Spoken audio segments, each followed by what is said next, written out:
wabarakatuh. Halo teman-teman, perkenalkan nama saya Sahril Girom dengan NIM 223102 jurusan Manajemen di Universitas Primagera. Dalam materi kali ini saya akan menyampaikan tentang bisnis internasional dan globalisasi dalam bisnis internasional. Untuk materi yang pertama yaitu ada bisnis internasional. Bisnis internasional adalah bisnis yang kegiatannya melewati batas-batas negara. Nah, berikutnya ada tahapan-tahapan dalam memasuki bisnis internasional.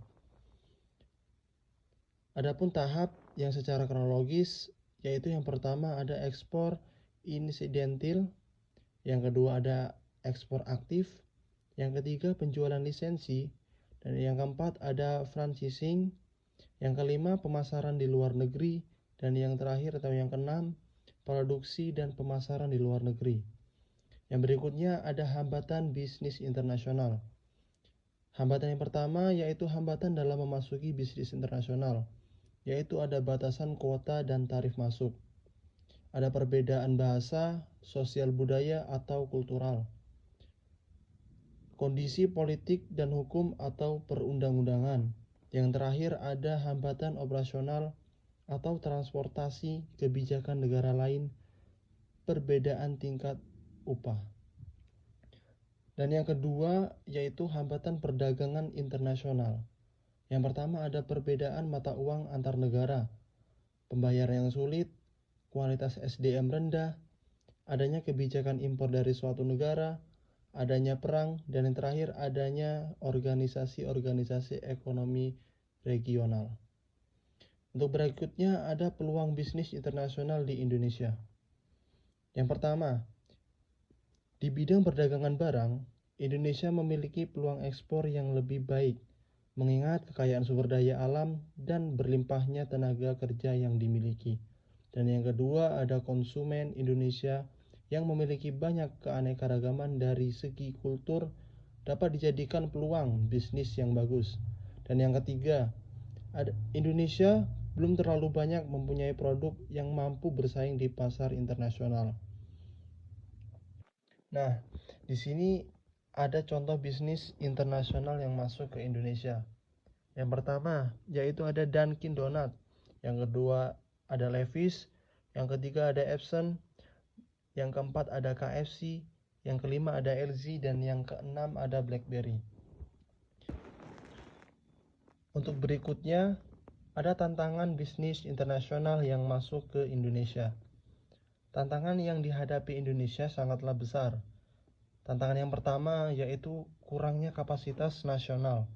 Yang kedua, lemahnya infrastruktur fisik. Yang ketiga, kurang kondusifnya kondisi sosial, politik, dan hukum. Dan yang keempat, ada rendahnya investasi asing. Yang kelima, biaya ekonomi tinggi. Dan yang keenam, tenaga kerja yang kurang kompetitif. Yang kesemuanya menjadikan produk-produk Indonesia kurang kompetitif di pasar internasional. Dan di sini juga ada hambatan, yaitu hambatan yang pertama tarif, subsidi, kuota, larangan impor, dan dumping. Untuk materi yang berikutnya, yaitu ada globalisasi dalam bisnis internasional. Globalisasi mengacu pada meluasnya ketergantungan hubungan antar masyarakat dunia yang saat ini dipisahkan oleh batas-batas negara. Istilah tersebut juga mengacu pada integrasi ekonomi dunia melalui eliminasi hambatan-hambatan perdagangan untuk melancarkan pergerakan barang, jasa, modal, teknologi, dan orang.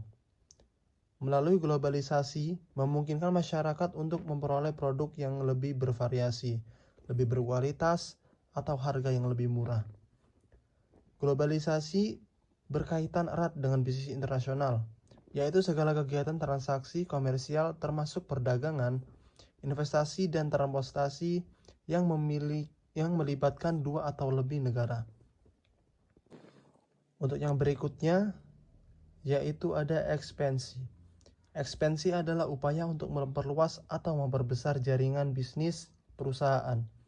Ekspansi dapat berdampak positif, seperti memperluas perjualan, namun juga memiliki risiko. Ekspansi global juga menjadi proses di mana perusahaan memperluas operasinya ke pasar baru di luar negara asalnya. Untuk yang berikutnya, ada faktor penting bagi perusahaan yang ingin bersaing dengan sukses di pasar global. Untuk faktor yang pertama, yaitu ada global efficiencies. Hal ini mengacu pada kemampuan perusahaan untuk memproduksi barang atau jasa dengan biaya yang lebih rendah daripada pesaingnya. Untuk yang kedua, ada multinational flexibility. Mengacu pada kapasitas perusahaan untuk memodifikasi produk dan layanannya untuk memenuhi permintaan pasar yang beragam. Dan yang ketiga ada worldwide learning. Hal ini mengacu pada kapasitas perusahaan untuk belajar dari pengalamannya di wilayah lain.